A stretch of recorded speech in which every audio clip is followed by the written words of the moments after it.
Αρμονία με τη φύση, σεβασμό στο οικοσύστημα και σε όλο αυτού τα όντα. Ναι, μεν είμεθα από διαφορετική φιλία. Ζούμε εν ειρήνη στον πλανήτη Γη. Ελεύθεροι, διαφορετικοί μα ελεύθεροι. Ο εις τον έτερο να μην ενοχλεί, να βρίσκεται στον τόπο του και να τιμά τη γη. Εμπορίο ας κάνει μα με πρόθεση φιλική, όχι εχθρική. Όχι άλλο πόλεμος και μίσος, διαχωρισμοί κάπου αυτοί αποσκοπούν.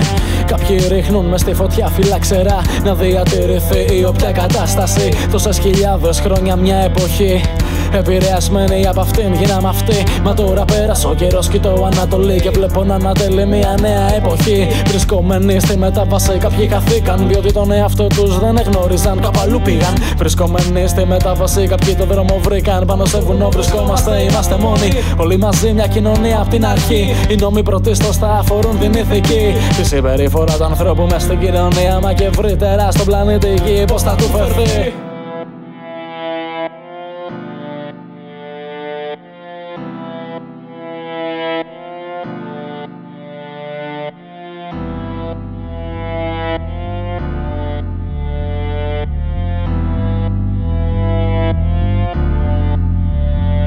Τόσα χρόνια περάσανε, στην ίδια φάση ακόμα είμαστε. Οι εποχές αλλάξανε, όχι οι βασιλείς. Μιας και με ένα τοποθετημένη σύγχυση μες στο μυαλό μας και παντού από προσανατολισμοί. Να μην έχεις χρόνο να σκεφτείς, μόνο να πανικοβληθείς. Να φοβηθείς και να εγκλωβιστείς από παιχνίδια του μυαλού. Να παρασυρθείς αφού δεν γνωρίζεις να αποφύγεις, ή έστω να μηνθείς από πράξεις και λόγια που ελέγχουν το μυαλό και μένεις άβουλος.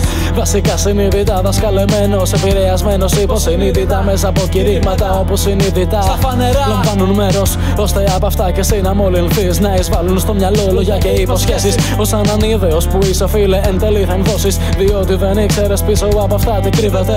Πες μου τι γίνεται, αν όντως αυτό που ζούμε είναι η πραγματικότητα. Είμαι απογοητευμένος. Τόσο καιρό στην παρακμή απ' άνθρωπα φέρεται ο άνθρωπος. Αρέσκεται στο να κυριαρχεί, επιβάλλεται εις τον συνάνθρωπό του. Τα ζώα κακό μεταχειρίζεται, τη φύση πληγώνει, σπάει τη γαλήνη. Χωρίζει τον άνθρωπο σε στρατόπεδα και θέτει αντιμέτωπο σε μένα με εσένα.